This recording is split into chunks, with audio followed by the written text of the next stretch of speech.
Hi everyone, I'm Jamie Lawyer, this is Jade, and I work at the Rubin Museum of Art, a museum dedicated to Himalayan art and ideas located in New York City. And both of us are coming to you at this radically unknown time in our lives. And we hope that the art from the Rubin Museum's collection can help you make sense of the world around you and the feelings that you are having within you. So every day that the museum was supposed to be open, we'll be bringing you a short video. We'll take a look at an artwork, we'll present a small practice, and leave you with a thought at the end that hopefully you, maybe your pets, could take along with you throughout the day. This week, with the help of meditation teacher Kate Johnson, we'll be looking at how we can use our bodies and our breathing to help us navigate the changes that are happening around us.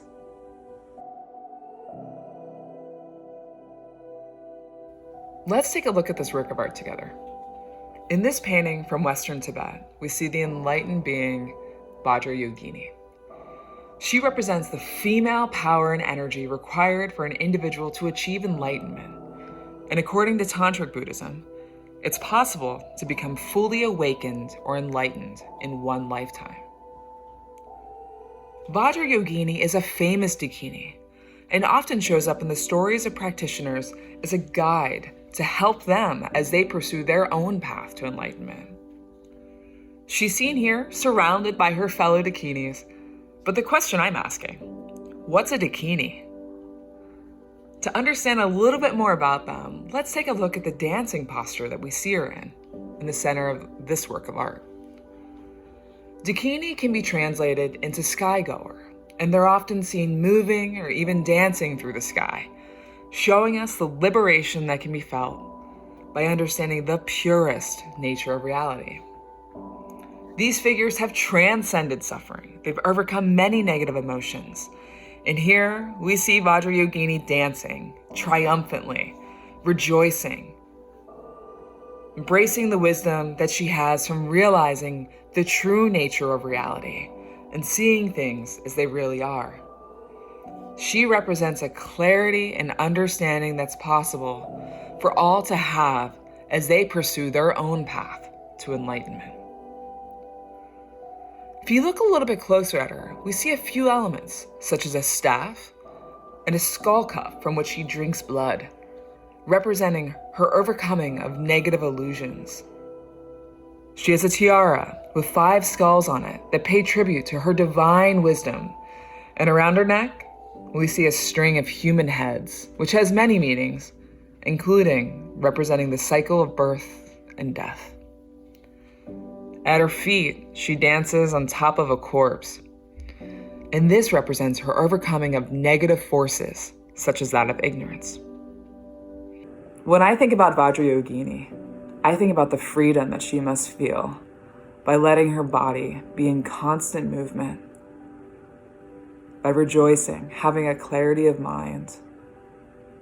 Inspired by the dancing posture of Vajrayogini, meditation Kate Johnson will lead us in a practice that will allow us to find our own flow and engage our bodies in a different way.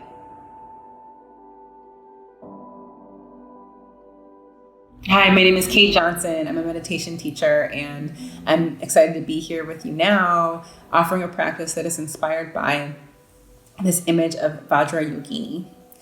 And what I've learned about Vajrayogini and the other dakinis that are depicted in the dancing posture is that we can regard this posture as a little bit of a snapshot of a moment in time.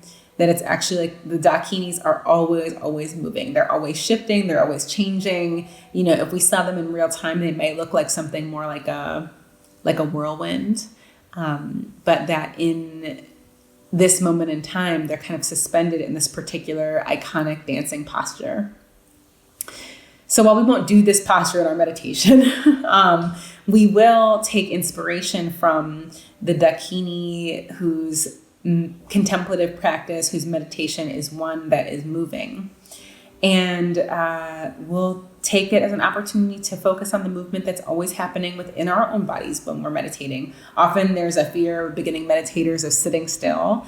And honestly, like none of us could ever sit still. There's movement that happens when we breathe. There's movement of the fluid that's flowing through our bodies. And we can actually meditate on this movement as a way to kind of get in touch with the Vajrayogini energy.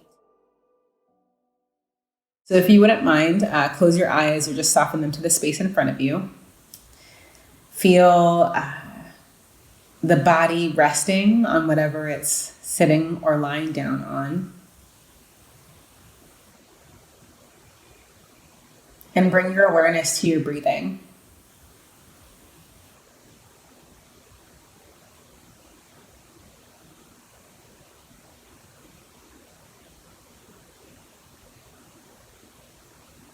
And as you attend to your breath with your awareness, start to notice the way in which your body moves each time you breathe. And feel into the shape that the breath makes in your own body.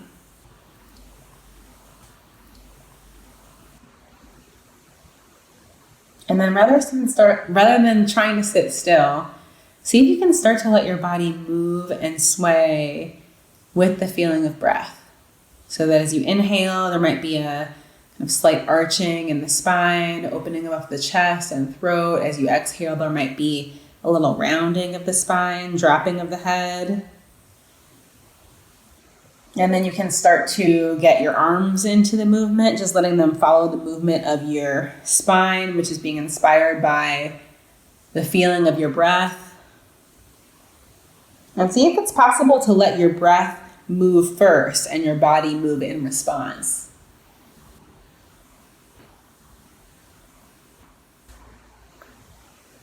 And remember, it doesn't matter at all what it looks like.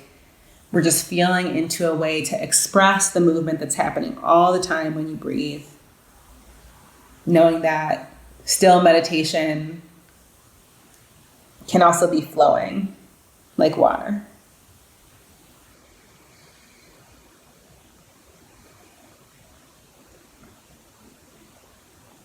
And then the next few moments, start to let the movement become more subtle and more subtle until you're not intentionally moving the body at all. You're just letting the body respond to the movement of your breathing. And let that movement continue as you open your eyes and kind of come back into the space.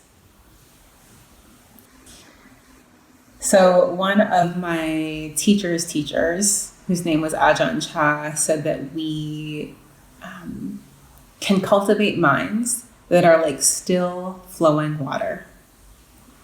That they have a sense of stillness on top, but within them they have a sense of flow.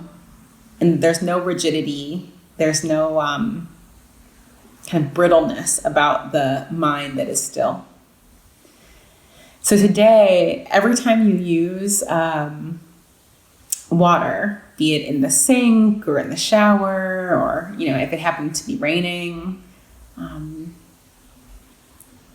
tap in with your mind to that element of flow, and see if you can incorporate that flow even in moments when you're still sitting at your desk or watching TV. Don't be afraid to let a little movement in. So that's our practice for today, inspired by the elegant and dynamic Vajrayogini, finding movement even in our stillness and learning to go with the flow. So I hope this quality stays with you as you go about your day. And if ever you find yourself feeling rigid or tight in your stress, maybe you can try on this wish as an aspiration or centering thought, saying to yourself silently, "May I find my flow in this moment." Flow on, friends. I hope that you leave a comment below. Let us know how it's going for you, and stay connected with us during this time. Take good care.